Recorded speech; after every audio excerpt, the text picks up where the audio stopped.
It's my privilege to introduce today's guest speaker, Mayor Hedglon.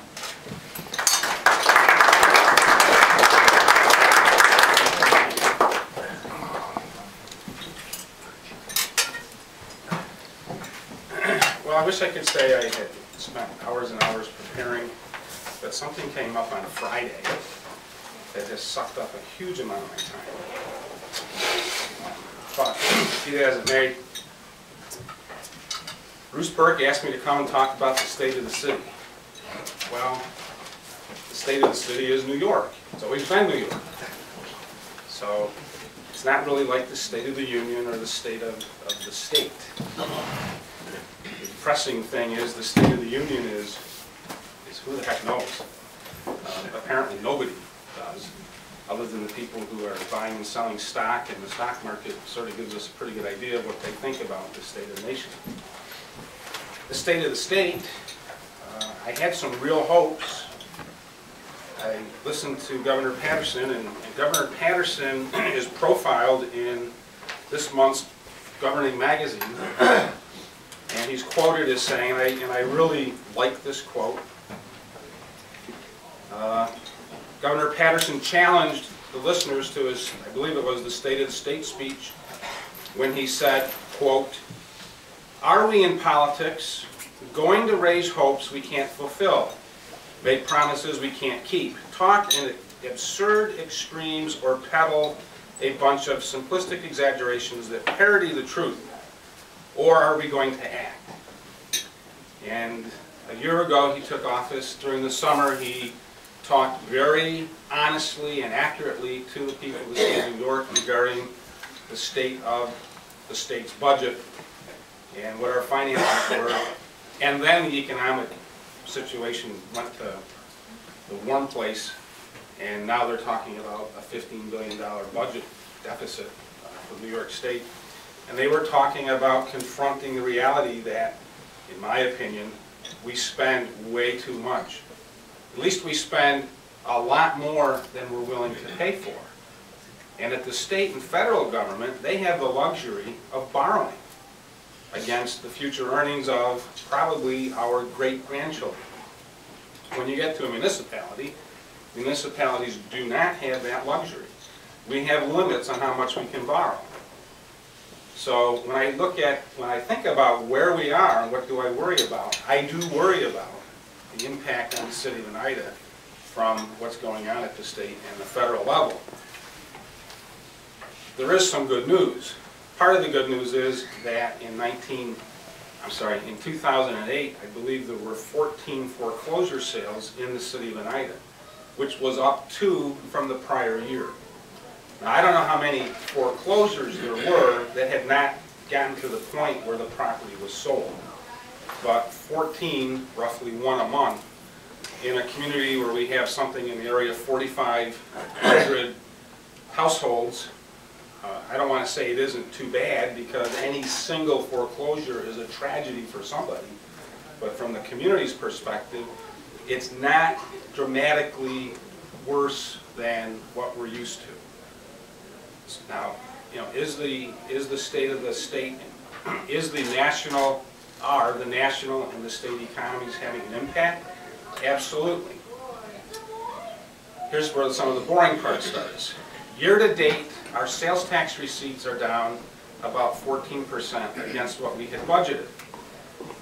2008 sales tax receipts were less than 2007 in total. So our sales tax receipts are being hit. Some of you were here a year or so ago when I spoke to the Oneidas Club, and I raised my concern about the fact that the city is spending more than it's bringing in revenue, going to our general fund balance to balance the budget. And I raised the concern, at some point when you drain your piggy bank, what do you do then? And the choices are raise taxes a lot or cut services a lot. And we all know what happened when we cut $14,000 out of the budget and removed from the budget the appropriation to take the snow off of private sidewalks in downtown. All hell broke loose. At least it seemed like it did. and that was $14,000. We cut $400,000 from our budget. Those aren't, some of that was we took away the training for the comptroller. So the comptroller doesn't get to go to the New York State Conference of Mayors and hear from the state officials what changes are being made in accounting for municipalities. She's going to have to pick it up over the internet or some other way. But the vast majority of that $400,000 is going to result in cuts in services. Well, we're spending about $1.4 million more than we're bringing in revenues. And when we've used up that savings account, that general fund balance, we're going to have to make an adjustment that will have, in round numbers, $1.4 million of more revenue or expenses. And when the city cuts expenses, in order to do anything meaningful with respect to expenses, it means you're cutting positions. You're going to be laying off people. And we're not talking about 2 or 3 layoffs. We're talking about 20 or 30 layoffs, unless we can get our spending and our revenues into better balance. So that's an issue, that's a problem. A lot of time was spent last year trying to get people to focus on the long-term financial situation. Now, having done that, and I don't want to be the boy who cried wolf, there is good news, along with the fact that we've had relatively few foreclosures. We have an A3 Moody's rating for our bonding. That's a good rating. It gets us a better interest rate when we actually do go and borrow money. So that's a good thing. The state constitution imposes a limit as to how much money we can borrow. It relates to what the total assessed valuation of our city is.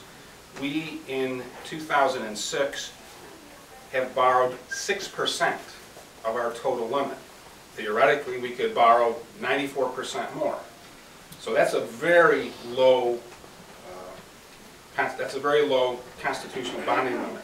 Similarly, there's a limit as to how much you can tax, and we are at 22.6% of what we could tax. So that, by comparison, that is extremely good. We've got about $4.5 million in the savings account. And that is a pot of money that can be used to pay for things or to maintain operations while things go up and things go down. I mean, revenues follow a sine curve. They go up, they go down. That general fund balance is intended to allow you to level out your expenditures, even though your revenues are varying. The years that your revenues are up, you put the surplus into your fund balance. The years that your revenues are below, you tap your fund balance. And that way, you don't have to make dramatic changes in the services that you provide, or you can maintain some stability. So we are in a position where, even though it's an uncertain national and state economy, we should be able to maintain the core services that the city provides. I don't mean to imply that every single service that we provide, but the core services.